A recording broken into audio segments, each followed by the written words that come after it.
Bonjour à tous et à tous, bienvenue pour ce Morning Lab. On est ravis effectivement de vous retrouver ce matin. J'ai le micro parce qu'effectivement, il y a un replay qui va être proposé pour nos adhérents du Lab RH.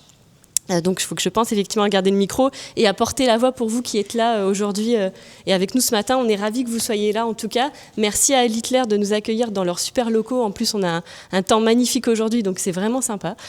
Donc merci à eux de nous accueillir et de recevoir cet événement. Donc je me présente, je suis Sophie Lelieu, je suis responsable de projet d'innovation au sein du Lab RH. Donc déjà, il y a une bonne partie qui est dit dans mon titre. Je travaille sur des projets d'innovation au sein du Lab, assez divers et variés. Et je gère aussi l'animation de la communauté des professionnels RH au sein du Lab RH. Donc je vois effectivement qu'il y a certains, et on s'est croisés là au café, des adhérents. Donc je suis ravie de vous retrouver aujourd'hui pour cet événement. Et puis s'il y en a d'autres qui ne sont pas encore adhérents mais qui souhaitent des informations, eh bien, on aura le temps à la fin, si vous le souhaitez, pour pouvoir vous renseigner et vous donner effectivement les informations.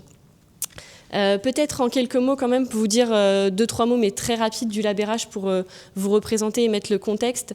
Le Lab RH en fait c'est le premier écosystème d'innovation RH en France. C'est vraiment ce qui fait sa particularité, ça va être les personnes qu'on rassemble, c'est la composition.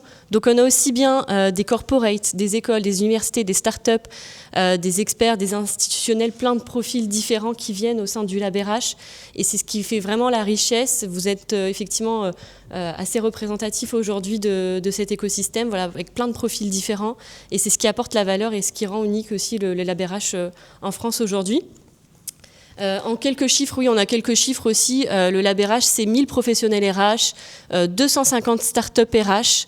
Des startups RH, effectivement, s'il y en a qui sont là aujourd'hui parmi nous. Je vous présente aussi Amélie, alors qui est hors caméra, pour ceux qui sont sur le replay, qui est là aujourd'hui effectivement avec moi, qui est en charge de l'écosystème Startup Manager. Donc si vous êtes startup et vous êtes là aujourd'hui ce matin, si vous avez des questions, Amélie pourra vous renseigner à la fin de cet événement. Et on a une belle aussi communauté sur LinkedIn, à peu près 125 000 followers. Donc c'est là où on en met effectivement pas mal de nos actus et nos événements. Si ce n'est pas le cas, n'hésitez pas et je vous invite à nous suivre sur LinkedIn. Je voulais aussi vous dire un mot. Séverine Loureiro, qui est notre directrice générale, n'est pas là ce matin, mais voilà, elle s'excuse de ne pas pouvoir être là. Elle aurait aimé être là ce matin, mais elle est effectivement actuellement en vacances pour se prendre effectivement un petit break et elle reviendra avec nous la semaine prochaine. Que vous dire de plus effectivement je voulais vous parler effectivement du contexte. Alors, aujourd'hui, on est sur un événement qui est assez inédit, qui s'appelle le Morning Lab. Donc l'idée du Morning Lab, c'est de venir prendre de l'inspiration sur les challenges RH de 2025. Et donc le Morning Lab d'aujourd'hui, c'est le premier Morning Lab d'une série de 4 qui aura cette année. Et donc là, on démarre effectivement ce matin avec le premier. Et en fait, pourquoi 4 Morning Labs ? C'est parce qu'en janvier, si vous l'avez loupé, il y a eu un live qui a été organisé sur les challenges 2025. Donc Séverine Loureiro, qui est notre directrice générale au sein du Lab RH, et Mathilde Lecos, qui est la présidente du Lab RH, ont présenté en fait les 4 grands challenges RH pour 2025. Et donc, s'il y a un mot qu'on doit retenir sur ces challenges, c'est le mot pivoter. Le pivot, en fait, c'est l'idée de te dire que dans un contexte où tout se transforme très vite, les entreprises sont bousculées, mais aussi les métiers. Et donc, pour pouvoir effectivement s'adapter, il faut vraiment avoir ce notion de changer de cap et de pivot. Et c'est un terme en fait qui est emprunté au monde des startups, l'idée de changer de cap à un moment donné et de pivoter pour adapter sa stratégie. Et donc ça, c'est le mot pivot qui est important pour nous pour cette année. Et donc ce pivot, on l'a décliné en 4 grands challenges. Et donc aujourd'hui, on va évoquer le premier pivot qui est pivoter pour s'adapter et projeter sa politique dans un avenir toujours plus incertain. Et c'est de se dire effectivement qu'aujourd'hui, l'incertitude, elle a toujours existé dans notre vie, mais aujourd'hui, elle prend une place d'autant plus importante dans notre monde d'aujourd'hui. Parce qu'il y a beaucoup de crises qui se succèdent, sociétales, économiques, environnementales, etc. Des mutations aussi sociétales, des attentes des salariés qui changent. Et tout ça fait effectivement que c'est des choses à intégrer, cette instabilité en fait à intégrer dans sa stratégie et dans sa politique. Et donc la question qu'on s'est posée, nous, et le challenge qu'on a identifié pour 2025, c'est de se dire comment, en tant que RH, on peut naviguer, piloter, anticiper en fait une stratégie RH dans ce monde qui est toujours plus incertain, et c'est effectivement la thématique de ce matin. Et donc pour répondre à cette thématique, on a le plaisir d'avoir réuni un super panel d'intervenantes qui est pour le coup 100% féminin. Donc je vais vous les présenter. On a le plaisir effectivement d'accueillir Caroline Loisel, je le fais en même temps que sur les photos, qui est conférencière, experte et auteure sur le futur du travail. Donc merci Caroline d'être là avec nous ce matin. Merci, je suis très contente. On a aussi le plaisir d'accueillir Virginie Flore, qui est déjà capital humain, communication et RSE du groupe Ballas. Donc merci aussi Virginie d'être avec nous ce matin pour cette table ronde. Et on a également la chance d'avoir Lauriane Moret, qui est avocate associée partenaire chez Littler France, qui nous accueille effectivement en plus aujourd'hui dans leurs locaux. Donc voilà effectivement l'ambition d'aujourd'hui de cette table ronde, c'est de pouvoir effectivement vous donner un éclairage sur la thématique et sur le sujet.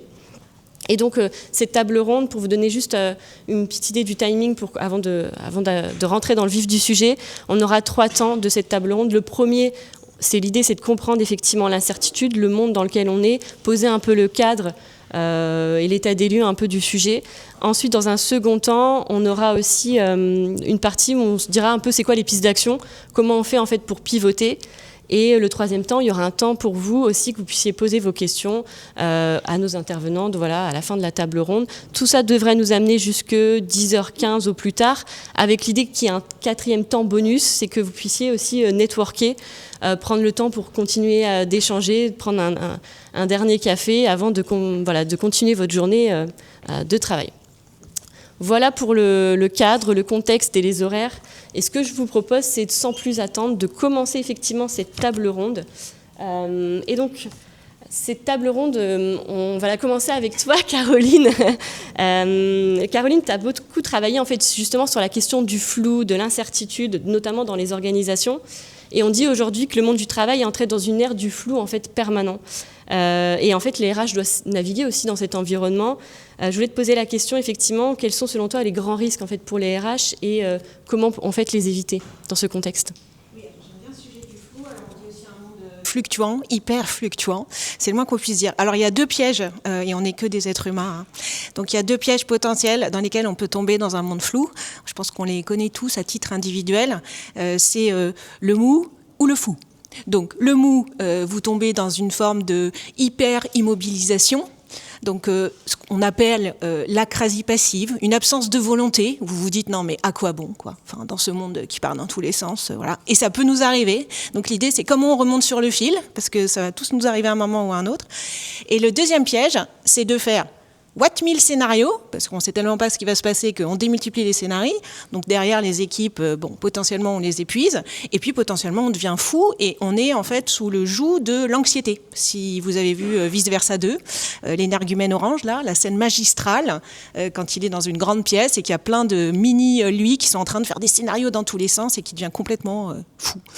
Donc ça, c'est les 2 pièges. Une fois qu'on a dit ça, c'est se dire, comment j'évite au maximum pour tenir le fil de la vitalité, qui est quand même un peu ce qui nous fait tenir toute la journée et nous fait vibrer.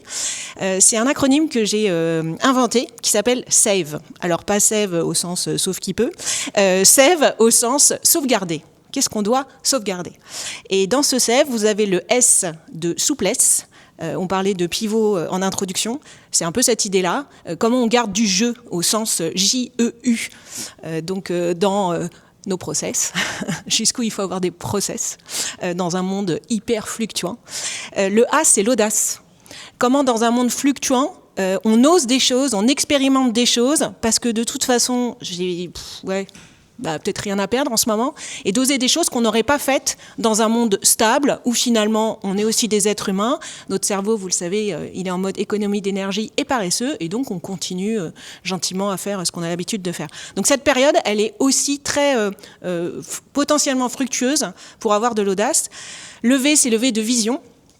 Parce que dans un monde fluctuant, pour tenir son équilibre, qu'est-ce qui peut encore nous tenir alors que notre cap, il faut l'ajuster, pivoter, etc. Dans la vision, moi, je mets surtout la culture d'entreprise et les valeurs. Et ça nous tient droit. C'est-à-dire, même si les objectifs vont être amenés à changer, qu'on va changer de chemin, que finalement, pour aller là-haut, on va faire 3-4 détours, et que finalement, on n'ira pas aussi haut que ça, c'est ce qui va nous maintenir aussi en cohérence avec le collectif. Et le E, c'est entraide. Parce que dans un monde hyper fluctuant, finalement, nos meilleurs amis, c'est sûrement nos écosystèmes, voire nos concurrents. Mais ça, j'en parlerai un peu après quand je donnerai des exemples. Merci Caroline pour cette boussole, le save effectivement.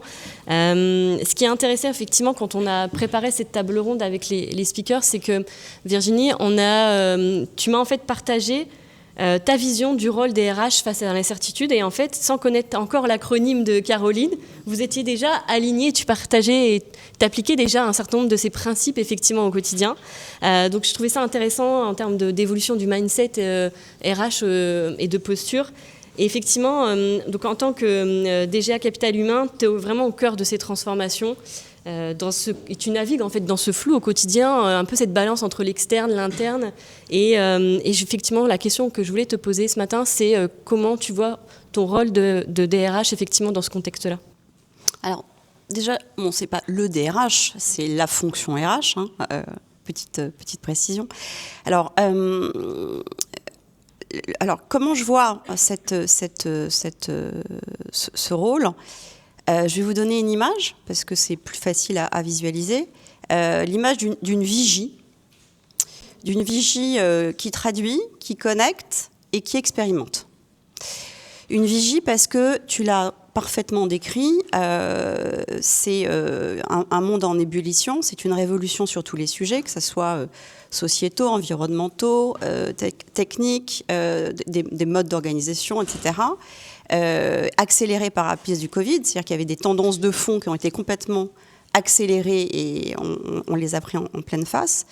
Et on voit que ça s'accélère, c'est tumultueux. Et moi, je pense, enfin, c'est ma conviction, j'ai pas beaucoup de certitude, j'ai beaucoup de conviction, j'ai vraiment cette conviction que la fonction, c'est pas le DRH il fait rien tout seul, il fait avec ses collègues qui sont autres membres du COMEX, il fait avec ses équipes et avec l'ensemble des interlocuteurs dans l'entreprise. C'est la fonction qui a la possibilité de comprendre ce qui se passe à l'extérieur, d'essayer de traduire, donc c'est pour ça que je parlais de vigie, c'est-à-dire que la personne, en tout cas la fonction à travers la personne, qui va observer, qui va essayer d'analyser, qui va essayer de traduire, en disant voilà ce qui se passe à l'extérieur. Donc c'est pour ça qu'on doit rester hyper ouvert et connecté, pour dire voilà ce qui se passe, voilà les tendances, et voilà ce qui risque d'arriver, et qui va faire en sorte que l'entreprise et les décisions que l'entreprise doit prendre vont faire prendre les bons tournants, les bons virages, à l'organisation pour qu'elle continue d'exister. Donc pour moi, c'est un rôle de connecteur, de traducteur, et la fonction qui va aussi être pédagogique, qui va essayer d'expliquer ce qui se passe à l'extérieur et aussi à l'intérieur. C'est-à-dire que les collaborateurs ont des attentes, parfois contradictoires, il y a des choses qui changent énormément, donc c'est d'essayer d'expliquer ce qui est en train de se passer pour essayer de proposer des solutions et de dire attention, on va dans le mur. Si on ne change pas, si on n'opère pas des changements, si on ne pivote pas, c'est toute l'entreprise, toute l'organisation qui est en danger. Et quand je disais expérimentation, pour moi, par rapport à toutes ces incertitudes, la seule façon que moi j'ai trouvée, je ne dis pas que c'est la solution, c'est d'être en permanence dans des phases, des essais, des expérimentations pour voir ce qui marche. Parce que ce qui marche aujourd'hui ne marchera peut-être pas la semaine prochaine. Et aussi d'être dans cette expérimentation, de se dire on va essayer de se décaler. Toujours essayer de se décaler. On a un problème, se dire, on a toujours appliqué ce type de solution, comment peut-on faire différemment, que ce soit tous les sujets, que ce soit en matière de recrutement, se dire, on a toujours recruté les mêmes profils, et si on se décalait, et si on allait chercher des profils différents. Sur la formation, on a toujours utilisé un petit peu les mêmes modes, et si on trouvait d'autres façons, les modes organisationnels, voire les systèmes d'information, c'est-à-dire plutôt que faire des choix de systèmes intégrés, est-ce que d'aller chercher, notamment auprès des startups, et on a la chance d'avoir énormément de startups prometteuses en matière de RH, d'aller chercher des solutions diverses pour tester. Moi, j'ai testé plein de solutions que certaines j'ai abandonnées parce que ça fonctionnait pas. C'est pas grave. Voilà pour le premier. Mais tu vas nous expliquer juste après, effectivement, je vous rassure, vous aurez des exemples, effectivement, tu vas nous en partager quelques-uns. Donc effectivement, face à l'incertitude, il faut expérimenter, tester de nouvelles choses, mais en fait, cette agilité, elle se heurte parfois aussi à un cadre réglementaire qui peut être encore un peu rigide. Et c'est la question, effectivement, qu'on va aborder avec Lauriane. Donc, quand on a préparé cette table ronde, tu m'as fait découvrir l'employment of record. C'est une pratique qui nous vient des États-Unis, et qui illustre bien en fait cette nouvelle dynamique entre l'agilité et le cadre. Est-ce que tu peux nous en dire plus effectivement et nous dire en quoi c'est effectivement très séduisant, mais aussi un peu préoccupant en fait pour l'administration? Oui, alors effectivement, dans ce monde qui est extrêmement fluctuant aujourd'hui, la première des conséquences de ça, c'est que les besoins en compétences évoluent aussi au niveau des entreprises. Et la fonction RH se retrouve avec ce défi majeur qui est que les décisions d'entreprise ou de groupe sont prises de manière plus en plus rapide et de plus en plus directe, mais je n'ai pas forcément les compétences, moi, en interne, pour satisfaire tout de suite à cette prise de décision. Donc, je dois m'adapter, je dois avoir finalement en permanence des compétences prêtes des ressources avec certaines compétences prêtes à monter sur tel projet, à se déployer sur tel produit. Je dois donc, moi, en interne, gérer ces compétences-là, et là où on était dans une dynamique de prévision, d'anticipation hier, où effectivement j'avais mon plan de formation, je savais quelles compétences j'allais faire évoluer en interne, quel type de poste j'allais avoir besoin dans 3 ans, dans 5 ans, on est aujourd'hui, et demain plus encore, je le pense, dans une situation où la compétence, la ressource, elle est nécessaire de manière immédiate. J'en ai besoin pour la semaine prochaine, j'en ai besoin pour le mois prochain ou pour dans 6 mois. Et je me retrouve, moi, RH ou directeur général d'une entreprise, face à un défi que le droit français actuel ne m'offre pas beaucoup de concepts qui me permettent cette disponibilité quasiment immédiate, temporaire, parce que c'est pas forcément un poste dont je vais avoir besoin dans mon organisation de manière pérenne, et parfois avec un recours à l'externe, puisque je n'ai pas forcément le temps nécessaire en interne de faire monter quelqu'un à tel ou tel poste, ou même de faire un recrutement externe pour mon organisation. Donc, les concepts, vous les connaissez, hein. Si on fait un tour d'horizon des concepts juridiques, j'ai l'intérim, par exemple, mais alors qui opère sur des secteurs d'activité extrêmement très précis, comme le secteur de la santé, le secteur de la logistique, le secteur du BTP. Donc, ça ne me couvre pas toutes mes compétences dont j'ai besoin. J'ai la prestation de service, ça, tout le monde comprend de quoi on parle, notamment dans le secteur informatique, mais pas que. C'est-à-dire que je vais recourir à une entreprise extérieure qui, elle, va utiliser ses propres ressources pour réaliser la mission dont moi j'ai besoin pour la semaine prochaine ou le mois prochain. Et puis on a ce concept alors, qui nous vient effectivement du monde anglo-saxon, d'employer of record, qui est la mise à disposition de salariés et le fait de faire matcher des compétences et des profils très spécifiques avec les besoins d'une entreprise qui opère donc sur un marché français, mais qui n'a pas forcément d'existence juridique propre, mais qui a par contre besoin d'une certaine compétence. Et c'est clairement un concept qui est extrêmement séduisant, parce qu'il va offrir de la flexibilité pour l'entreprise, et à la fois de la stabilité pour le salarié. Parce qu'effectivement, dans ce mécanisme-là, alors qui est à la fois proche de la prestation de service, mais à la fois emprunté aussi à la flexibilité de l'indépendance, même si aujourd'hui on voit que les profils d'indépendants contracteurs sont de moins en moins empruntés, déjà parce que la personne qui est indépendant a de moins en moins envie de cette insécurité dans laquelle il est positionné. Et donc ce concept d'IOR, d'Employer of Record, permet cette sécurité pour le salarié qui dispose d'un CDI, tout ce qu'il y a de plus classique, avec une entreprise qui va effectivement pouvoir recourir de manière temporaire et externe à une compétence qui est disponible immédiatement. La difficulté, c'est que ce concept-là, il n'existe pas encore en tout cas dans le code du travail tel qu'on l'a aujourd'hui entre nos mains. Est-ce qu'il existera demain ? C'est possible. En tout cas, je pense que les constats RH et les constats du monde d'aujourd'hui vont pousser pour cette dynamique-là et cette, justement, faculté de répondre à un besoin quasiment immédiat, je l'ai déjà dit, je me répète, de compétences spécifiques, là où en interne, je n'ai pas le temps de déployer mes compétences et d'anticiper mes besoins demain. Merci, effectivement. On prendra le temps, si vous avez des questions, effectivement, si vous voulez qu'on continue à explorer ce concept dans le temps de questions-réponses. Ce que je vous propose effectivement maintenant, c'est de se dire, on voit bien que l'incertitude, en fait, elle impose au RH d'être plus safe. On garde la boussole en tête partagée par Caroline. Donc safe, pour rappel, souplesse, audace, vision et entraide. Et donc ce que je vous propose maintenant, effectivement, c'est plutôt de s'intéresser aux solutions. C'est de se dire comment, en fait, concrètement, on peut pivoter, comment traduire, en fait, ces principes dans l'entreprise. Et donc, pour répondre à ces questions, je voulais te donner la parole, effectivement, Virginie. Donc chez Ballas, en fait, vous avez opéré ce pivot déjà en repensant l'apprentissage et le développement des compétences et en partant des contraintes vraiment réelles du terrain. Plutôt que d'imposer plutôt un modèle qui est plutôt figé, vous adaptez en fait vos approches en fonction des besoins des collaborateurs.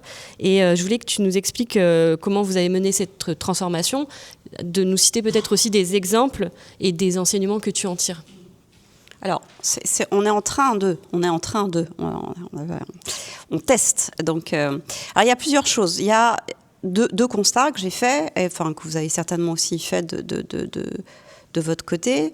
C'est que les collaborateurs, les individus, les humains détestent changer. On dit tous qu'on veut changer, et puis au moment de changer, personne n'a envie de changer parce que c'est perturbant, parce qu'on est dans l'inconfort, on a peur de est-ce qu'on va savoir faire, etc. C'est-à-dire que, et on en entend beaucoup, la résistance au changement, l'accompagnement du changement, etc. Et on s'aperçoit que cette nécessité de changer, elle se heurte à chaque fois à au moment d'opérer ce changement, il y a des freins, il y a des résistances. Donc, la question, c'est comment on fait pour que ça soit moins vécu comme quelque chose que c'est moins subi et qu'il y ait même une volonté des collaborateurs d'aller dans ce mouvement-là. Ça, c'est la première chose. La deuxième, c'est... donc l'entreprise Ballas, c'est une entreprise qui intervient dans le bâtiment, les corps techniques de bâtiment, donc des compétences techniques, des savoir-faire très, très précis. Et on sait aussi, vous avez vu, il y a eu un ouvrage du Laborage sur l'obsolescence des compétences techniques, c'est qu'une compétence, elle a une durée de vie de plus en plus limitée. Donc on se dit, mais si formée à une technique, cette technique devient très vite obsolète, qu'est-ce qu'il faut faire? Est-ce qu'il faut former à une technique dans des modèles assez tradis, des modèles de formation, on va en salle, etc. Ou est-ce que finalement la solution, ce serait plutôt de monter d'un cran et dire, mais c'est de permettre aux collaborateurs, aux équipes, d'être de leur apprendre à apprendre, c'est de créer un réflexe d'apprentissage. Moi, je préfère parler d'apprentissage que de formation, c'est de se dire j'apprends tout le temps, j'ai tout le temps l'occasion d'apprendre dans mon quotidien, j'apprends par les pairs, j'apprends avec des formats qui sont très différents, des formats courts, des formats longs, des vidéos, etc. C'est de dire que l'apprentissage doit être au cœur, doit être quasiment une hygiène du quotidien. C'est-à-dire que c'est comme on le fait parfois en regardant un tuto, etc., c'est de se dire j'ai ce réflexe d'apprendre en permanence et je sais que comme ça, en tout cas moi j'ai cette conviction qu'en étant dans ce mindset-là, dans cette volonté de créer aussi cette curiosité de se dire j'ai soif d'apprendre, j'ai envie d'apprendre, j'ai pas peur d'apprendre, j'ai pas peur de changer de technique, en créant ça, en essayant d'impulser ça, on fera en sorte que pour les collaborateurs, ce soit beaucoup plus facile d'évoluer dans les techniques, aussi dans les modes organisationnels, dans les changements, etc. Donc, mais il y a un écueil. Il y a un écueil quand on est dans une entreprise comme la mienne. Il y a 1000 collaborateurs, une grande partie sur le terrain. Ce sont ce qu'on appelle des compagnons. Et une grande partie d'entre eux ne parlent pas très bien français et sont très, très éloignés du numérique. Donc, quand vous dites, mais OK, les former, leur réflexe d'apprentissage, tout ça, c'est beau, ça sonne bien. Mais concrètement, quelqu'un qui ne sait pas bien comprendre le français, qui ne sait pas se servir d'un PC, comment on va aller sur des formats hybrides, des tutos, etc., ne serait-ce que pour l'apprentissage tout simple. Donc, il faut poser la base de la base. Là, on est sur des sujets qui sont hyper pragmatique, c'est-à-dire que pour permettre à chacun d'évoluer et d'être dans cette permanence d'apprentissage eh bien, il faut commencer par la base. Et la base, c'est qu'on a lancé 2 dispositifs. Alors, il y a c'est pas de la physique nucléaire, c'est pas hyper innovant, mais c'est 2 piliers. C'est une formation sur 1 an à l'orthographe et à la grammaire, c'est-à-dire que commencer déjà qu'ils puissent comprendre ce qu'on leur explique. Ça a l'air d'être la base de la base, mais si on ne commence pas par là, on n'ira pas plus loin. Et pendant aussi 3 mois, on va lancer un dispositif assez innovant parce que hyper adapté sur l'inclusion numérique, mais non pas sur PC mais sur smartphone, parce qu'on a fait des tests et on s'est aperçu qu'en fait, savoir se servir d'un smartphone et savoir se servir d'un PC, c'est absolument pas pareil, et que certains compagnons étaient très à l'aise avec, enfin relativement à l'aise avec leur smartphone et ne savaient pas allumer un ordinateur. Donc on a fait ces constats. Moi, j'étais très très étonnée, mais en testant, on s'est aperçu de la réalité du sujet. Et donc on lance ce programme d'inclusion numérique en ciblant les personnes qui sont les plus éloignées du numérique, avec 2 volets. C'est un volet très pratique de savoir se servir envoyer un mail, récupérer un mot de passe, la sécurité sur Internet, et un volet très responsabilité sociale, c'est-à-dire que demain, les collaborateurs, ils vont devoir monter leur dossier retraite, leur dossier mutuel, et là aujourd'hui, ils demandent à leurs enfants, mais c'est aussi extrêmement important, parce que demain, tout sera numérique, de leur donner cette capacité et leur donner confiance. C'est-à-dire qu'il y a un aspect très, dans ce mindset de dire j'ai pas peur d'apprendre, de me servir de l'outil, et je suis fière de me servir de l'outil comme mes enfants le font. Donc il y a ça aussi qui se joue, et petit à petit d'amener cette confiance, et là après on pourra amarrer les deuxièmes wagons, d'être sur des schémas de formation hybride, de tutos, de vidéos, de formation par les pairs, et on aura posé les bases de ce que sera cette formation au quotidien, d'ancrage, d'apprentissage au quotidien, de même de réflexe. Moi, ce que j'aimerais, mon rêve, c'est que ils aient cette capacité à se dire je ne sais pas faire, je vais prendre mon smartphone, je regarde un tuto en mettant des bibliothèques de données sur des savoir-faire, parce qu'il y a des savoir-faire ancestraux dans l'entreprise, donc on pourra filmer et pouvoir partager au sein de l'entreprise, et ils auront ce réflexe à dire je sais que je vais pouvoir trouver le geste à faire en allant moi-même sur la chaîne interne de l'entreprise. Donc voilà ce qu'on essaye de mettre en place, mais de façon hyper pragmatique, en se disant déjà c'est comprendre le français mieux et savoir te servir d'un smartphone pour après pouvoir lancer d'autres dispositifs. Merci. Effectivement, quand on avait échangé, tu nous avais parlé de tes projets en cours et la suite, mais aussi tu m'avais donné un contre-exemple, parce que c'est bien aussi de se dire, c'est bien de parler quand ça fonctionne, mais aussi quand ça fonctionne pas. Et ce serait peut-être intéressant aussi si tu pouvais nous partager ton retour. C'était pas chez Ballas, mais dans le groupe dans lequel j'étais précédemment. J'étais persuadée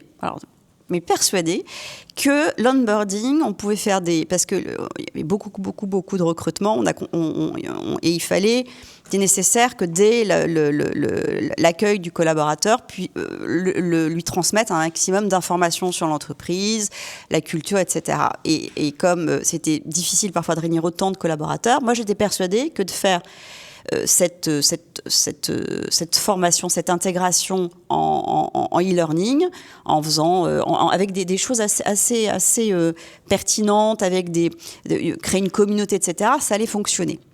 Et en fait, ça a été un flop total. Et en fait, ce qui était important pour les collaborateurs, ça peut paraître évident, mais qui était important pour les collaborateurs, c'était ce moment de partage, de transmission entre nouveaux. Il y avait ce côté finalement relationnel qui était aussi important que le fond. C'est-à-dire que le fait de partager était aussi important que ce qui était transmis. Et même en format hybride, c'était assez limité. Donc, on a abandonné, on a apporté quelques compléments avec l'accès à des modules e-learning, mais où le collaborateur avait du mal à être autonome par rapport à ça, à aller se connecter, se programmer dans sa semaine ces modules-là. Donc voilà. Donc moi qui étais persuadée quand on allait pouvoir être beaucoup plus rapide, transmettre davantage de la culture d'entreprise et toutes les informations utiles en e-learning, même en créant des sessions de partage à distanciel entre pairs, ça n'a pas fonctionné. Par ailleurs, je vous partage quelque chose aussi qui m'a beaucoup étonnée, c'est qu'il y a eu des tests qui ont été faits, en tout cas, sur la mémorisation des connaissances qu'on a via le e-learning. Et en fait, il se trouve que la mémorisation est beaucoup plus faible, c'est-à-dire qu'il faut un ancrage répété, les mêmes connaissances de façon périodique, etc., pour qu'il y ait vraiment une mémorisation des connaissances. Donc le e-learning, c'est bien, mais de façon très ciblée et avec un dispositif particulièrement adapté. Donc tout ce qui est hybride, c'est-à-dire d'avoir différentes solutions, sera, je pense, plus pertinent. Merci pour ce partage, Virginie. Effectivement, ce que je retiens, c'est que l'adaptation, en fait, ça passe effectivement, comme tu le disais, par le test, l'expérimentation, mais aussi la remise en question des modèles classiques, des façons de fonctionner, des process, et pouvoir les réajuster effectivement quand ça fonctionne et quand ça fonctionne pas. Pivoter, c'est aussi en fait voir dans l'incertitude aussi une opportunité. Et ça, Caroline, c'est un sujet, je sais, qui te passionne aussi, d'aller voir quelles sont les opportunités, quels sont les exemples à tirer en fait de ce contexte. Et est-ce que toi, tu peux effectivement nous partager, je sais que tu en as plein, des exemples inspirants, que ce soit côté RH ou même des exemples hors RH qui peuvent aussi nourrir en fait la réflexion. Juste avant ça, merci Virginie de nous rappeler que les savoir-faire ancestraux, la qualité des liens dans une entreprise, la qualité de la transmission, choses qui ne sont pas mesurables, sont néanmoins essentielles à nos organisations.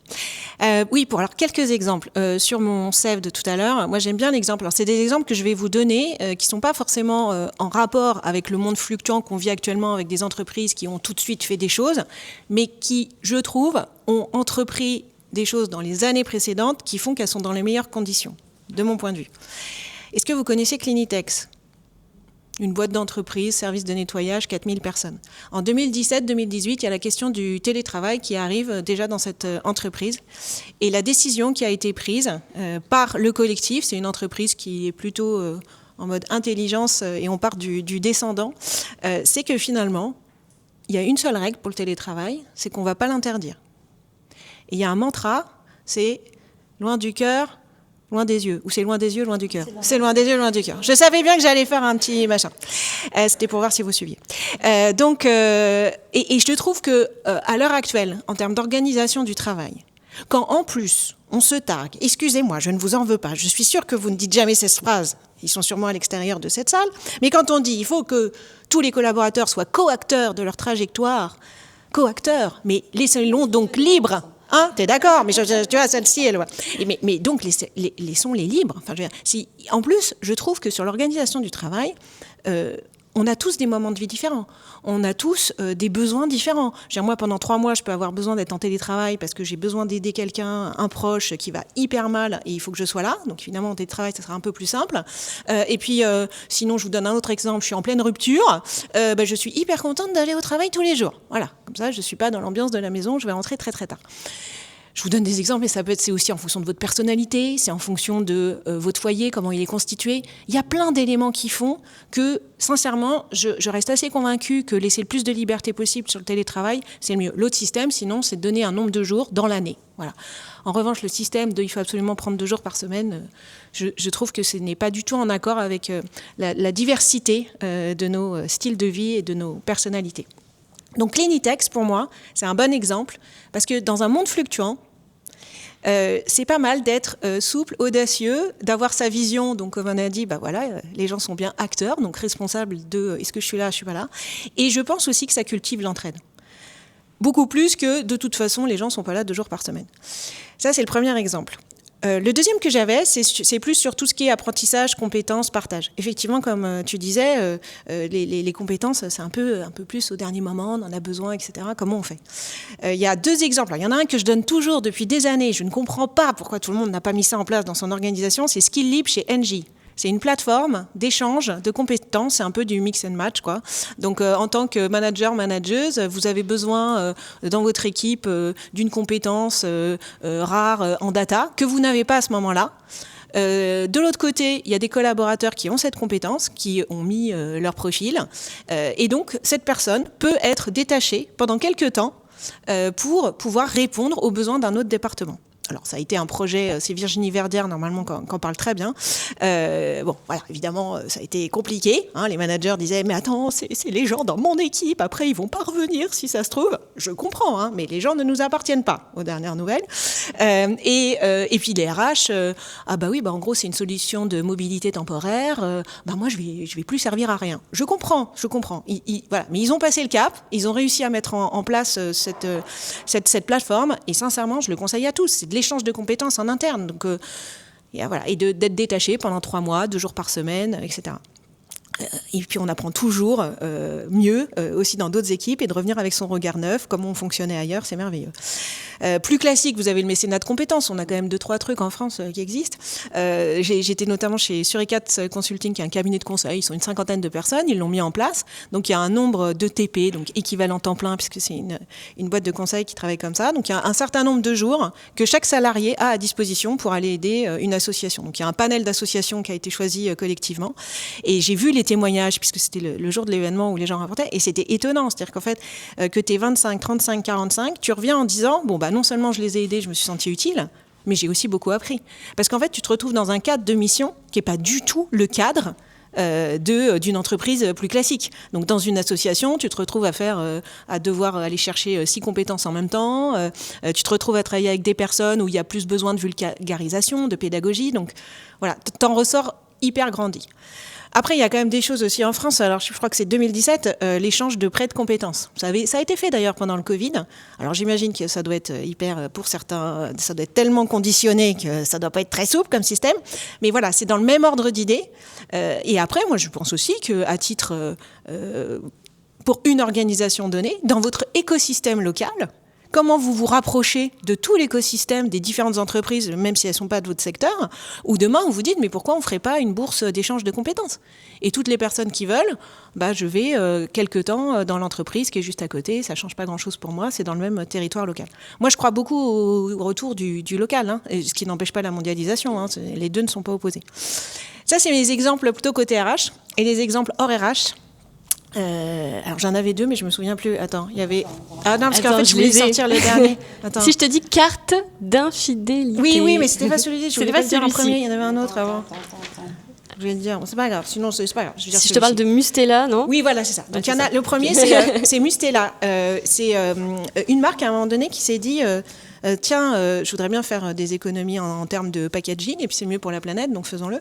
Sauf que forcément, tu vas voir les pharmaciens, tu te dis bonjour, je suis Mustela, je voudrais juste avoir une place pour mon distributeur en vrac qu'à moi-même. Bon, bah forcément, le pharmacien, il te dit, t'es gentil, tu vois mes rayons, j'ai plus de place. En revanche, tu vas chercher 4 autres laboratoires qui veulent bien faire du vrac aussi sur le même type de produit. Ah bah là, bizarrement, les pharmaciens, ils se disent, bon, bah oui, ok, pourquoi pas, mettons un distributeur en vrac. Il y a eu quelques expérimentations, je ne sais pas où ça en est, si ça a pu être déployé, mais au moins, on essaye des nouvelles choses. Ça, pour moi, c'est un mix aussi de ma vision, je vais être meilleur pour la planète, de l'entraide, je vais travailler avec mes concurrents, oui, c'est possible. Donc, c'est de l'audace et puis de la souplesse. Et dernier exemple que je vais vous donner, alors, est-ce que vous connaissez la région de la Picardie ? On fait une petite bulle touristique. Côte d'Opale, vous voyez Étretat, bon, bah, vous voyez Ault, hein, parce qu'on parle toujours d'Étretat avec les falaises, et puis il y a la fin des falaises. Et ben, les falaises, elles se terminent à Ault. Je vous invite à aller faire un petit tour ce week-end. Ault, merveilleux, ça fait 1 an et demi qu'ils ont lancé ça. Ils se rendent compte que, bon, bah, comme pas mal de territoires, la météo... c'est compliqué en ce moment. Et donc, ils se disent, bon, bah, entre restaurateurs, il y a quand même beaucoup moins de gens qui viennent. Qu'est-ce qu'on peut faire ? Eh bien, ils ont créé une carte d'infidélité. C'est passé aux 20h, hein, c'est une info exceptionnelle. Une carte d'infidélité. Et c'est quoi cette carte d'infidélité ? Bah, on part de la vision d'un consommateur, hein, qui est de dire, bah, finalement, moi, que j'aille dans ce restaurant-là, je veux juste aller au restaurant ce soir, bon, j'aime bien celui-là, mais je voudrais bien aussi tester celui-là. Eh bien, tu tamponnes à chaque fois un petit truc sur ta carte de fidélité, et au final, tu auras bien un des 4 restaurants qui te sera offert, ou tu auras un repas, ou tu auras ton dessert offert dans un des 4 restaurants. Donc, ils se sont mis à 4 restaurants. Donc, je vous dis, je suis à fond sur les initiatives locales, et beaucoup plus créatif que les gros trucs. Et la dernière initiative là, qu'ils vont peut-être mettre en place, c'est le marathon des restos. Donc, tu prends l'entrée dans ton premier resto, le plat dans le deuxième, et le troisième, voilà. Non, mais pourquoi pas ? C'est dans un monde hyper fluctuant, travaillons avec nos concurrents. Qu'est-ce qu'on peut faire ensemble ? Parce que le gâteau, il est quand même plus resserré en ce moment. Il y a moins de... Voilà. C'était mes 2 exemples. Eh ben, merci pour ces exemples, mais je voulais aussi, effectivement, quand on avait fait la préparation, très rapidement, on avait évoqué la notion de la culture de confidentialité en RH et le fait aussi de s'ouvrir, comme tu disais, à d'autres écosystèmes, s'ouvrir à d'autres communautés, etc. C'était aussi... Alors, moi, je viens du marketing, initialement. J'étais dans le marketing digital. Donc, pendant 16 ans, j'ai fait ma carrière dans... on n'appelait pas encore ça la transformation digitale, on appelait ça juste le marketing digital de 97 à 2013. Donc la transformation des métiers du marketing, j'étais en plein dedans. J'ai commencé chef de produit et puis à la fin, il fallait faire de la data, du brand content, du réseaux sociaux, il y en avait de partout. Et puis quelques années après, transformation des RH, vous la connaissez mieux que moi, et il y a quand même beaucoup de similitudes. Déjà, on emploie les mêmes mots, marque employeur, expérience collaborateur. J'attends toujours le expérience 360. Il n'a pas buzzé celui-là. Je suis un petit peu déçue. Et c'est vrai que ce qu'on avait pour nous au marketing, c'est que toutes les informations, vous finissiez par les savoir sur le marché. C'est-à-dire, déjà, il y a beaucoup d'articles. Vous savez ce qui avait été fait. Il y avait beaucoup plus de liberté de partage. Alors, je comprends qu'il y ait une culture RH parce que ça parle évidemment plus des gens. Et je comprends cette culture de la confidentialité, mais je trouve que dans un monde fluctuant, si on ne partage pas plus, si on ne se dit pas plus les choses, bon écoute, j'ai essayé ça n'a pas du tout marché. Voilà. Donc comment vous, en fonction de là où vous êtes, vous vous rapprochez d'autres RH, d'autres DRH, LinkedIn pour ça, franchement, c'est parfait, qui ne sont pas forcément dans votre secteur, mais en fait, aujourd'hui, on rencontre tous à peu près les mêmes sujets, Donc, je trouve que c'est important d'essayer de sortir de cette attitude naturelle des RH pour un peu plus partager. Et puis moi, ça m'arrangera parce que comme ça, pour mes conférences, j'aurai plus d'exemples. Parce que alors, pour aller chercher des exemples, il faut vraiment connaître les gens en particulier. Voilà, c'est vrai. À chaque fois, c'est des relations intuitives personnelles que j'ai avec certaines DRH. Du coup, ça me permet d'avoir des exemples. Sinon, c'est compliqué. Et c'est ce qu'on fait aussi au Lab RH. On fait un peu notre autopromo, mais c'est bien aussi ça l'idée de réunir des professionnels RH et de pouvoir faire des retours d'expérience de ce qui fonctionne, ce qui ne fonctionne pas, de mettre en réseau et de connecter. Bien sûr, ça c'est important, effectivement. Je crois aussi car moi je te rejoins, je crois que la fonction RH, elle s'est ouverte, elle s'était un peu enfermée dans une technique, dans des process, etc. Parce que fallait être légitime, donc fallait montrer donc je pense mais elle s'est beaucoup ouverte aussi, un peu bousculée, je trouve qu'elle s'est beaucoup ouverte. Et je trouve que dans beaucoup d'événements, de tables rondes, etc. Avant, chacun y allait de son exemple en disant chez nous, alors on fait les choses bien, etc. Et il y a de plus en plus on parle de plus en plus d'erreurs, les gens acceptent de parler avec de plus en plus d'humilité et en disant moi j'ai fait ça, peut-être que ça peut vous inspirer ou pas. Je trouve qu'on s'est un peu décontracté, on s'est un peu ouvert. Il y a plus ce qui n'était pas le cas il y a peut-être une dizaine d'années. Chacun était bien chez soi en disant voilà c'est secret défense et puis on est les meilleurs. Je trouve qu'il y a plus d'ouverture, plus de volonté de partager, plus de volonté de dire qu'on fait parfois on a des métiers difficiles et dire bah oui je fais pas tout bien, j'essaye et j'ai envie de partager et ça, voilà, ça c'est un petit peu je trouve que ça va un peu plus dans ce sens-là. Mais juste non mais parce que quand même il y en a, par exemple je vais citer Point P, tiens dans ton secteur Point P, le DRH là. Oui. Ouais, et Point P, ils ont fait un truc formidable, un documentaire de 28 minutes. On sait tous que le BTP, c'est compliqué d'attirer les femmes. Et puis ensuite même, celles qui viennent d'attirer... Et puis après les garder. Et puis après les garder, après 35 ans, après le deuxième enfant, tout ça. Et donc ils ont fait un documentaire qui est super intéressant. Il est encore sur YouTube. Et où justement, ils mettent cette vulnérabilité aux yeux du monde. Et ça, franchement, moi, je les remercie pour cet acte-là. C'est fait avec des personnes, des femmes qui sont chez Point P actuellement, qui racontent les difficultés qu'elles ont elles-mêmes rencontrées. Il y a une autre personne qui a un regard extérieur aussi, qui vient apporter aussi une image. Et en gros, le message que le DRH a lancé quand il a posté ce documentaire, c'est de dire je sais très bien que je ne suis pas tout seul. Qu'est-ce qu'on peut faire ensemble, quoi. Enfin, en gros, c'était un peu un appel. Et puis on va finir parce que Lauriane, mais ce que tu dis là m'évoque un sujet par rapport au leadership, c'est qu'on est aussi en train de changer de vision du leadership. Alors peut-être que c'est parce qu'il y a plus de femmes, enfin j'en sais rien, mais c'est-à-dire qu'avant il fallait être fort, il fallait montrer qu'on savait tout, qu'on était et que je pense que ça fait beaucoup de bien d'accepter cette part de vulnérabilité, de fait de dire qu'on ne sait pas tout, qu'on a besoin des autres, que même quand on est dirigeant, on a besoin de cet aveu-là enfin je sais pas si c'est vulnérabilité, mais je trouve que ça fait beaucoup de bien et justement ça peut nous permettre d'affronter beaucoup mieux l'incertitude. Et c'est pas parce qu'on dit qu'on ne sait pas tout qu'on ne peut pas inspirer la confiance. Peut-être que c'est en disant qu'on ne sait pas forcément tout qu'on va inspirer la confiance, parce qu'il y a de la transparence, il y a de la communication. Voilà, donc tout ça a un lien quand même avec le sujet de leadership. Lauriane, on se tait, on te laisse la parole. Merci, effectivement, on avait parlé aussi, en préparant cette table ronde, de la notion de confiance aussi, qui était très importante, effectivement, à aborder, et ce cadre de confiance à donner. Et l'exemple que tu donnais, Caroline, sur Clinitex, sur le télétravail, le fait qu'il n'y ait pas de règles, qu'on fasse confiance, je trouve que c'est un super exemple aussi. Donc, dans ce monde effectivement incertain, on évoquait tout à l'heure le besoin effectivement d'avoir des compétences rapides, très vite, pour répondre à un besoin. On a évoqué aussi avec toi tout à l'heure, Lauriane, le fait d'aller chercher beaucoup des solutions à l'externe pour répondre à nos besoins. Mais je voulais effectivement qu'on revienne sur peut-être les solutions qu'on a en interne, même si on a déjà effectivement cité quelques exemples. Voilà, quels sont les leviers en interne et aussi quels constats et pratiques, toi, tu constates et tu rencontres aussi auprès de tes clients? Alors effectivement, en interne, je pense qu'on a des leviers qui sont pas forcément suffisamment empruntés de manière régulière. Je pense notamment à la cartographie des compétences. C'est effectivement quelque chose, alors ça nécessiterait, je pense, peut-être d'avoir un poste ou alors même une équipe RH dédiée à ça, mais demain on va y être contraint de toute façon, donc prenons la mesure tout de suite. Effectivement, nous, dans nos relations que l'on a avec nos clients, on se rend compte que souvent les fiches de poste ou les postes sont méconnus. C'est-à-dire qu'on sait très bien que Michel, il travaille avec Bernard ou qu'il est dans l'équipe de Jean-François. Par contre, qu'est-ce qu'il fait exactement ? On n'est pas vraiment sûr. On ne sait même pas son diplôme, on ne sait même pas ses compétences, ressources essentielles dont il dispose. Et donc, cette cartographie de compétences, je pense qu'elle est essentielle. Elle est sous-développée. Aujourd'hui, c'est le constat en tout cas que je peux faire après 10 années à conseiller les groupes et les entreprises. Elle est sous-développée notamment parce que je pense qu'on s'est dit que c'était un petit peu barbant le concept de gestion des compétences. C'est effectivement dans un cadre légal un petit peu pénible, de négociation.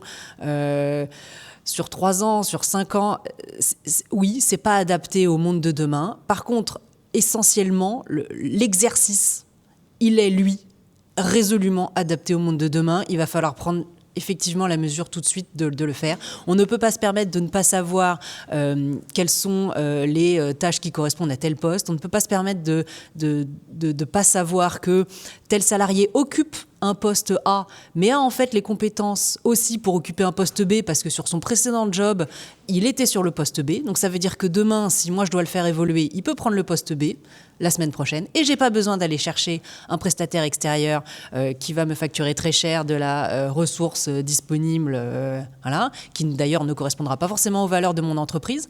Donc je pense qu'en interne, il y a ce travail-là à faire. Il y a des entreprises, donc des startups de l'écosystème RH qui se sont un petit peu lancées sur ce sujet-là. Je pense qu'on pense aux mêmes entreprises qui proposent ce genre de solutions parce que, alors, grâce à l'IA et grâce à toutes ces datas que l'on a, oui, demain, peut-être qu'on pourra ranger les CV et que l'intelligence artificielle pourra nous dispatcher un peu comme quand on fait un album photo. Vous savez, quand on rentre de vacances, le truc, il vous propose des albums photos, des photos de manière jolie pour que ça vous fasse l'album. Et pourquoi demain, ça ne nous ferait pas l'organigramme de notre entreprise ? Après tout, ça serait intelligent d'avoir ce recours-là de manière extrêmement rapide et extrêmement profond, d'avoir analysé tous les CV de nos ressources internes pour pouvoir les redispatcher, pouvoir se les prêter entre filiales au sein d'un groupe. Donc voilà, je pense qu'il va falloir absolument se lancer là-dedans, soit externaliser parce qu'on a besoin donc, voilà, d'une entreprise qui va nous aider à faire ce travail-là, de passer en revue nos compétences, passer en revue nos fiches de poste, passer en revue nos besoins. C'est c'est de l'audit. Alors, c'est très à la mode de faire des audits financiers, hein, évidemment, de savoir si on est rentable ou pas. Est-ce que demain, on ne pourrait pas faire des audits de compétences ? Je pense que là, ça serait peut-être un peu plus intelligent d'utiliser les fonds pour commencer par ce point de vue-là, parce que c'est les assets de l'entreprise, hein, les compétences, les ressources, qui fait quoi, à quel moment et sous quel intitulé de poste. Surtout qu'en plus, et vous n'êtes pas le sans savoir, que en tout cas en droit du travail français, modifier les postes, les supprimer, les créer, c'est pas la chose la plus aisée qui existe, hein. Une suppression de poste, on peut pas la décider comme ça demain, ça doit présupposer un motif économique. Voilà, je dresse pas le tableau, tout le monde est au courant. Donc ça suppose, si on veut pas se retrouver dans les situations où il faut que je supprime des postes, ça suppose de faire évoluer en interne ces postes et d'avoir une idée un petit peu à 3 bandes, de savoir ce poste-là, aujourd'hui, il correspond à telle tâche, peut-être que demain, ça va évoluer vers telle et telle autre. Donc, il faut que je réfléchisse à comment je m'organise. Parce qu'on voit aussi trop souvent des postes qui sont créés parce qu'on a la compétence. Alors, ça peut être une idée, hein, de partir de la compétence pour créer le poste, pourquoi pas. La difficulté, c'est que quand la personne s'en va, parce que ça existe, hein, et ben je me retrouve avec le poste. Potentiellement, la compétence n'existe pas forcément à l'externe. Je vais avoir du mal parce qu'on avait créé le poste sur mesure pour Jean-François, parce qu'il avait des compétences très spécifiques et qu'au moment où il était dans l'entreprise chez nous, on avait besoin de ces fonctions-là. Donc, on lui a créé l'intitulé de poste. Il s'en va, on se retrouve avec le poste sur les bras. C'est une suppression de poste, c'est pénible. Donc peut-être qu'il faudrait quand même avoir au point de départ un espèce à la fois une vue très claire sur mes besoins et une vue très claire sur qui compose mon organisation en tant que personne et une idée de savoir comment les repositionner si j'ai besoin de les repositionner demain lorsque je vais changer de produit, changer de projet et faire évoluer comme ça mon activité sur mon marché concurrentiel. Donc j'insiste vraiment, j'insiste sur ce point. La cartographie des compétences, c'est essentiel et pourquoi pas effectivement compléter avec ce recours à effectivement des prestataires extérieurs, hein. Peut-être que c'est ça aussi le monde de demain, hein. On aura des permanents et des extérieurs. Bon, alors ça fait vraiment très, très américain, très changement, très... En tout cas, le droit du travail actuel, il n'est pas fait comme ça, hein. Si vous voulez opérer sur le marché français et faire du business en France, alors vous montez une entreprise et puis vous embauchez vous-même des salariés, puis ensuite vous les gardez. Bon. Peut-être qu'il va falloir aménager le droit pour aller sur une structure un petit peu hybride où on aura des permanents et puis tout un écosystème externe pour avoir des compétences très spécifiques. Ça devra être fait en respect de la législation française, en respect de toutes ces règles de taxation des salaires, d'organisation fiscale et puis aussi de protection des ressources qui ne peuvent pas être indéfiniment indépendants. D'ailleurs, on voit bien qu'il y a une espèce de recul des recours aux indépendants de contracteurs, mais plutôt le portage salarial qui monte en flèche, alors pour des profils très spécifiques aussi, mais il y a plus 20% par exemple de recours au portage salarial en 2024, avec un recul de l'intérim, alors parce que ça ne correspond pas au même secteur d'activité, donc c'est pas des choses comparables, mais en tout cas, on a des compétences, on va dire des hauts profils, qui sont aujourd'hui externes, qui n'ont plus vraiment trop d'intérêt d'être internalisés, parce que certains veulent pouvoir avoir une certaine de flexibilité, et tous les 2 ans, on change de mission, parce que comme ça, on s'ennuie peut-être un peu moins. Bon, alors ces profils-là, soit on les laisse à l'extérieur, mais dans ces cas-là, le cadre juridique doit s'adapter, assurément, parce que ça veut dire que je ne peux pas, moi, en interne, être dans une situation de risque juridique à attirer à contracter plutôt avec des talents qui sont externes, alors que je n'ai pas le cadre légal qui me permet de le faire réellement. Ou alors, on essaye d'attirer ces profils externes pour les internaliser. Voilà. Et donc ça suppose effectivement, là c'est moins mon domaine, mais en tout cas de leur proposer des conditions de travail et un cadre de vie au travail qui soit suffisamment séduisant pour qu'ils ne demeurent pas externes et qu'ils soient vraiment partie prenante de l'entreprise. Mais j'insiste sur la cartographie des compétences. Aidons-nous de l'IA, aidons-nous des nouvelles solutions RH qui sont sur le marché. Je pense vraiment que c'est la seule manière, en tout cas que je vois, pour avoir un coup d'avance et pour ne pas être en difficulté avec la gestion de ses ressources en interne. Merci Lauriane, et tu nous fais presque l'ouverture sur le prochain Morning Lab qui est, en fait, c'est une des thématiques effectivement qu'on abordera sur notre prochain événement. C'est une notion effectivement qu'on a identifiée, on en est au début de la mise en place des réflexions au sein des entreprises, mais c'est ce qu'on a identifié comme les Skills-Based Organizations. Donc les organisations qui sont basées vraiment sur la compétence et sur justement cette notion de cartographie qu'on évoquait. Donc il y a plein effectivement de startups, de solutions qu'on a identifiées qui sont sur le marché. Si vous en recherchez, vous pouvez venir nous voir. On les connaît très bien, avec l'idée d'avoir des cartographies dynamiques, de déclarer ses compétences, etc. Et tout ça nous amène effectivement dans des organisations vraiment centrées sur les compétences. Et l'IA aidant tout ça peut faciliter aujourd'hui ces organisations, ce qui n'était peut-être pas le cas forcément il y a quelques années. Donc effectivement, si ce sujet vous intéresse, ce sera abordé plus en détail sur la prochaine table ronde, mais effectivement ça nous fait notre ouverture. Avant de passer à la partie questions-réponses, ce que je voulais effectivement, et ce qu'on fait souvent pour terminer nos Morning Labs, c'est qu'on propose à nos intervenants si vous avez un conseil, un cadeau, une bonne pratique, voilà, quelque chose à donner, à offrir, avec lesquels nos participants peuvent repartir. Je sens que t'en as plein, t'as plein de choses à offrir, donc vas-y, Caroline. Non, mais c'est un mot qui ne buzzera jamais, hein, mais c'est circulation. Voilà. Enfin, moi, c'est ce que j'entends, tu vois, de flexibilité, souplesse, etc. Circulation, Virginie en parlait très bien, des savoirs ancestraux, des apprentissages, circulation de la parole informelle non mesurable, mais laissez-nous faire circuler tout ça, c'est là où ça se passe, la qualité et la performance d'un collectif. Donc ouais, ce mot circulation. Après, moi, j'ai terminé en CDI en 2013, donc ça fait depuis 12 ans maintenant que je suis indépendante. Et déjà quand même en 2013, ma dernière année, on m'avait confié une mission transverse. Mais c'était la meilleure nouvelle de mon année, moi. Moi, je suis un électron libre. Donc, j'avais 30% en gros de mon temps pour former les gens au digital, les gens de la télé, les gens de la presse. Et puis aussi, je devais monter une stratégie mobile pour l'entreprise. Voilà, qu'est-ce qu'on allait faire sur le mobile, bon. Mais c'était... je m'étais dit, mais pourquoi on ne m'a pas proposé ça à chaque fois, en fait, d'avoir 20-30% de flex, de jeu, le jeu dont on parlait en introduction, quoi. Parce que ça nous permet la polyvalence, ça nous permet de développer encore des nouvelles compétences et de faire circuler. Merci Caroline. Alors, pas de conseils, non. Alors là, non, plutôt moi, ce qui m'a aidé, ce qui m'a inspiré. Et j'ai retrouvé un truc qu'on s'était dit il y a très longtemps. Moi, je me dis que je préfère bouger un peu et vite que bouger beaucoup et trop tard. Donc voilà, toujours avec ce truc de test and learn, de se dire. Le deuxième concept, moi, ça a été une révélation. Peut-être que vous le connaissez certainement, c'est l'effectuation. Je ne sais pas si ça vous parle, ce concept-là, effectuation. Alors, c'est beaucoup dans le monde des entrepreneurs, en tout cas. Mais moi, j'essaye de l'appliquer au RH. Alors, ça veut dire quoi? Alors, moi, je vais vous donner ma formule à moi, qui n'est pas académique, la définition.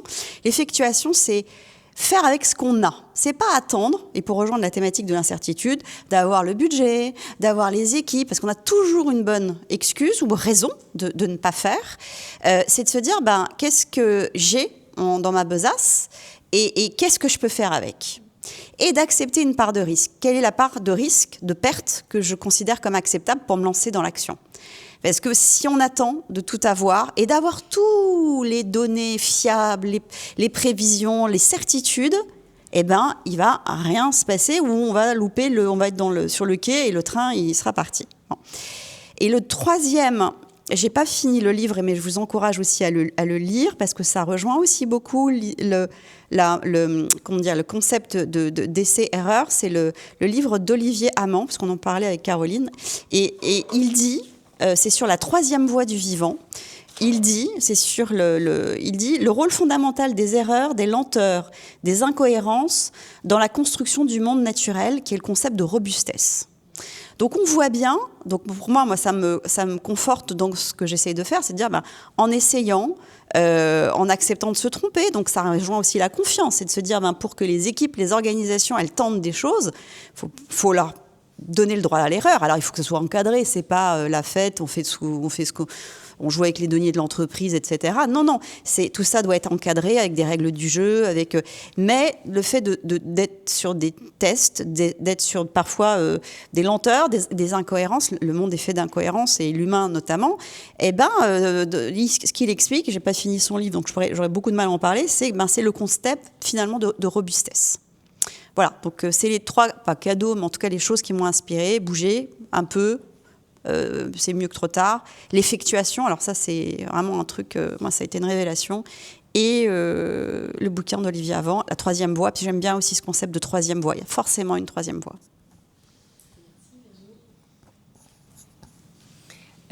Oui, pour conclure, effectivement, essayer du mieux que possible de ne pas avoir une attitude attentiste, et puis ne pas avoir peur effectivement de regarder vraiment dans le moteur, on soulève le capot, on regarde qui fait quoi, comment, avec quel diplôme, avec quelles compétences précédentes. Je pense que c'est vraiment la clé pour être agile, pour proposer effectivement les bonnes compétences dès lors qu'on va avoir un projet qui va être souvent décidé de manière de plus en plus rapide. Nous on les voit, on est appelé pour des projets qui sont lancés la semaine d'après. Il y a 3-4 ans, ça n'existait pas. Donc tout le monde s'adapte, et effectivement, si je sais déjà en interne les ressources dont je dispose, eh bien, je vais pouvoir quand même répondre forcément plus rapidement et surtout plus efficacement au projet qui est décidé et qui est souvent descendant, pour lesquels vous n'êtes pas, en tout cas vous, fonction RH, n'êtes pas consulté au préalable. Donc ça suppose d'avoir un coup d'avance, et ce coup d'avance, c'est effectivement les compétences, et puis garder un œil ouvert sur ce qui se fait en termes de dispositifs externes, de quelle manière je peux utiliser des ressources externes, de quelle manière je suis conforme à la législation applicable pour utiliser ces ressources externes, de quelle manière je dois les traiter, ces ressources externes. Et c'est pas des salariés, ils m'appartiennent pas en propre, donc je dois prendre quand même certaines précautions lorsque je les utilise, et tout ça, il faut donc à la fois avoir un œil ouvert, et puis bien ouvert, parce que faut pas tomber les deux, du coup, un qui est ouvert et l'autre qui lit le code du travail, parce qu'effectivement, comme tout concept un petit peu nouveau, qui n'a pas encore été bien théorisé et codifié, c'est glissant, quoi. Donc, ça ne veut pas dire qu'il ne faut pas utiliser, et je rejoins mes 2 co-intervenantes, effectivement, je pense qu'il faut faire, que de toute façon, on n'a pas trop le choix, donc autant y aller, avec prudence quand même. Merci pour ces cadeaux que vous offrez pour les participants. Ce que je vous propose, je regarde le timing, on a le temps de prendre peut-être 1 ou 2 questions.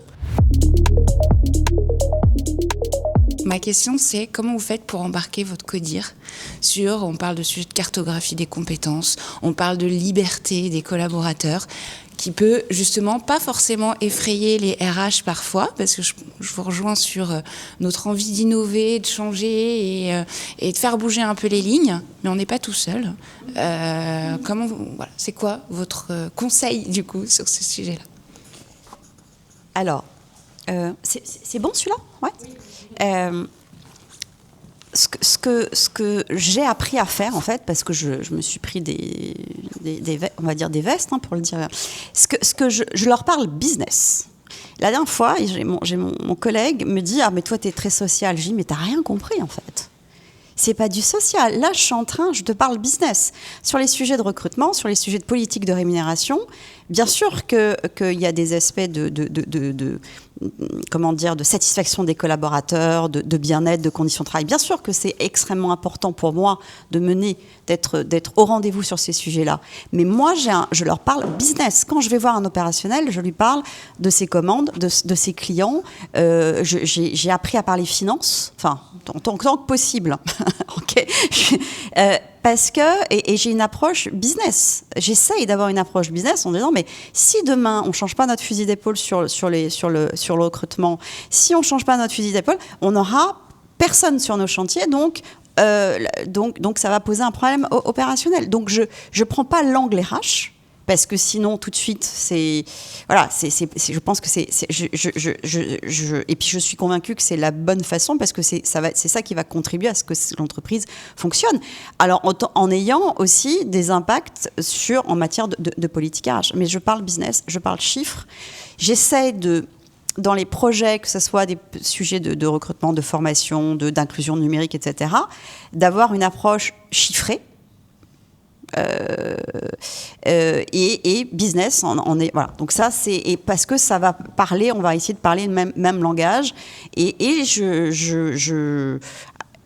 comment dire, il y a aussi un autre point important, c'est que j'estime que en tant que sur mes fonctions, mon poids de poste est au moins équivalent au leur. Et je pose le truc comme ça. Bon, c'est pas simple, je dis pas que... Mais c'est de dire, voilà, c'est pour être légitime sur ces sujets-là, pour dire qu'ils sont importants, c'est que j'essaye et je fais en sorte que mes équipes se positionnent aussi comme ça, parce que ça commence par là, voilà, il y a une légitimité qui est pas... Alors, j'ai la chance aussi d'avoir une gouvernance qui est totalement en phase avec ce que je dis là. Donc, c'est possible que quand aussi il y a un alignement sur ces sujets-là, mais c'est pas ça se décrète. C'est pas attendre qu'on vous dise que vous êtes légitime. C'est de poser le cadre en disant cette fonction est légitime. Donc, mes sujets sont légitimes.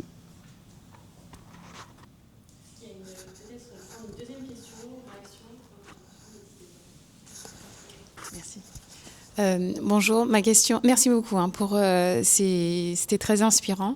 Ma question et mon commentaire, ce serait pour vous, Lauriane. J'ai été particulièrement intéressée sur votre notion de banque de compétences en interne et identifier les compétences de demain.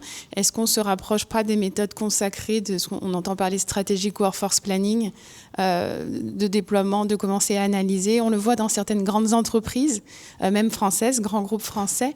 Est-ce que vous avez l'occasion de travailler avec vos partenaires, vos clients sur ces sujets, même de façon orientée légale, alors?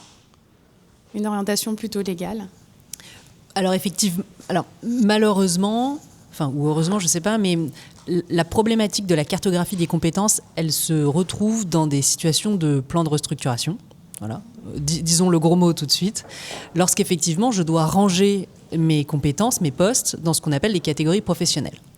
Et là, nous, on part du constat, alors c'est l'avantage d'accompagner des clients sur plusieurs années, effectivement, et de ne pas les accompagner uniquement dans la gestion de crise. Et effectivement, c'est là où on a une vraie plus-value. Donc, on se rend compte à ce moment-là que personne ne sait qui fait quoi. Personne ne sait quels postes sont interchangeables et ne le sont pas. Parce que c'est ça la définition de la catégorie professionnelle, c'est quelqu'un qui peut tenir le poste de l'autre et l'autre qui peut tenir le poste du premier. Bon. Et alors là, une fois que vous avez dit ça, c'est la panique à bord. Généralement, c'est quelque chose qui nous prend entre 15 jours et 3 semaines, simplement de ranger. Alors ça dépend du nombre de salariés que vous avez, du nombre de postes différents que vous avez, bien sûr, mais simplement de ranger les compétences en interne. Et donc, on se dit, mais mince, ça veut dire qu'ils ne savaient pas au point de départ qui faisait quoi. Il y a des intitulés de poste qui ne correspondent plus aux tâches. Il y a des intitulés de poste en paye qui ne sont pas les mêmes que ceux du contrat de travail, qui ne sont pas les mêmes que ceux du groupe international, qui sont en anglais, qui sont en français. Alors bon, si c'était juste une question de langage, à la limite, de langue, bon, pourquoi pas. Et ce constat-là, alors souvent c'est pas le moment où on va leur dire il aurait fallu faire la cartographie des compétences. Voilà, mais moi je le dis quand même un petit peu. Voilà. Non, mais bien sûr. Mais c'est vrai que généralement, voilà, c'est des projets qui prennent quelques mois, et puis ensuite la relation de travail qu'on a avec le client continue évidemment. Et c'est là où on dit, mais en fait, il faut trouver des solutions. Et il y a des solutions. Alors, c'est pas des solutions qui sont forcément déployées en interne, mais il y a des prestataires, donc certaines startups dans le milieu RH qui se sont mis là-dessus. Je pense que c'est clairement le job de demain. Alors, il y en a il y a des startups qui interviennent pour réaliser aussi vous aider à faire des trames d'entretien annuel, parce que ça aussi c'est pareil, c'est un truc, ça nécessiterait un job à temps plein, au moins les 6 mois de l'année, et donc ces solutions-là RH, souvent, ont besoin aussi de savoir, si je veux évaluer quelqu'un, mais il faut que je commence par savoir ce qu'il fait. Et là, Ah oui, ah bah là, du coup c'est compliqué. Et donc en fait, à chaque fois, c'est dans des situations où on est un petit peu comme ça, devant le mur. Donc, il faut faire les entretiens annuels, mais je ne sais pas ce qu'ils font. Enfin, il faut évaluer, mais je ne sais pas ce qu'ils font. Il faut les ranger dans des catégories professionnelles, mais je ne sais pas ce qu'ils font. Donc, effectivement, je pense qu'il y a un marché sur ce point-là, de travailler là-dessus. Je pense que ça doit être fait plutôt par des consultants externes, en tout cas pour l'audit, on va dire, initial. Je pense que toute entreprise aurait à gagner à faire auditer ses postes et son organisation interne et la répartition de ses compétences, ne serait-ce qu'aussi et de répartir les charges de travail. Parce que ça, c'est pareil, c'est aussi quelque chose que vous demande de plus en plus l'administration dans les plans de sauvegarde de l'emploi. Elle vous dit très bien, vous allez supprimer 35 postes et demain, les 45 restants, qui fait quoi ? Ça, c'est première question. Et dans quelle proportion ? Parce qu'il ne s'agit pas simplement de se dire bah oui, bah, ils vont faire ce qu'il reste à faire. Oui, mais s'il y en a un qui fait tout et l'autre qui le regarde, c'est pas possible. En tout cas, d'un point de vue droit du travail, c'est pas possible. Pour l'administration qui est censée valider votre plan de sauvegarde de l'emploi, c'est pas possible non plus. Donc, ça participe aussi à la charge de travail et vous allez aussi régler un autre problème qui est celui de la charge de travail et de l'équilibre vie privée et vie professionnelle, qui est aussi un défi de la fonction RH.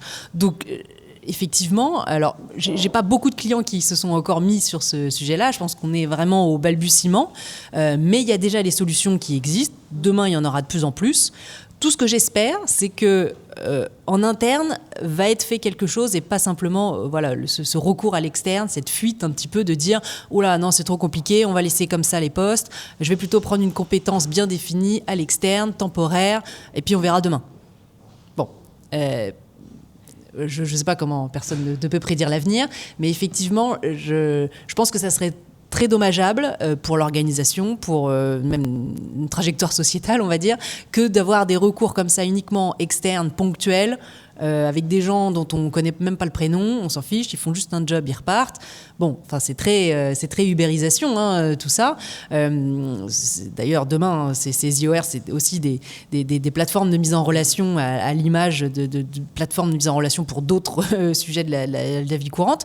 Mais je pense quand même qu'il y a quelque chose à faire en interne, qu'il y a cette cartographie qui n'empêche pas d'avoir recours à des organismes extérieurs pour certaines compétences. Hein. Les deux peuvent parfaitement cohabiter, mais ça suppose au point de départ d'auditer ces compétences.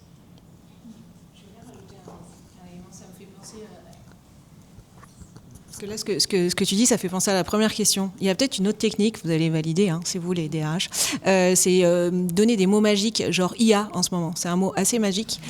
Donc si ça l'est en tous les cas dans vos sociétés, en fait, quand tu lances un projet d'IA, la base, c'est quand même d'aller identifier toutes les tâches. Tu vois, et là, ça recoupe. Et donc je me dis, je ne sais pas où est le budget IA dans votre entreprise, mais on peut imaginer qu'il y ait une part qui soit sur, revenons aux plus petites tâches, la petite valeur la plus commune à n'importe quel travail, c'est la tâche. Et cette tâche-là, qu'est-ce qu'on décide d'en faire ? Alors déjà, on en profite pour la cartographier. Et puis deux, à quel moment l'IA va nous aider à faire cette tâche ou pas ? Mot magique, ça peut marcher. Ça déclenche des budgets en tout cas.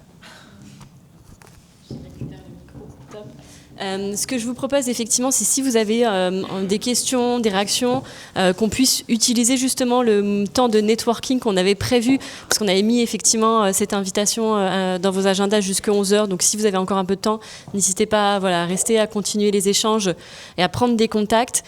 Donc déjà, moi, je voulais remercier nos intervenantes déjà pour leur participation ce matin. Merci beaucoup. Merci à vous.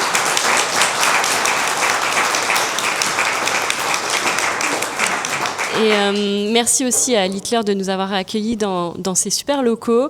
Je vous remercie à vous aussi d'être venus vous inspirer ce matin avec nous. On espère que vous repartez avec plein d'inputs et de la richesse effectivement et tous les cadeaux et tout ce qu'on vous a offert ce matin comme réflexion. Moi, ce que je voulais juste vous partager, mais juste si tu peux, Amélie, l'agenda du Lab RH, parce que je vous ai juste parlé des Morning Labs. Je vous disais qu'on est sur le premier d'une série de 4 événements.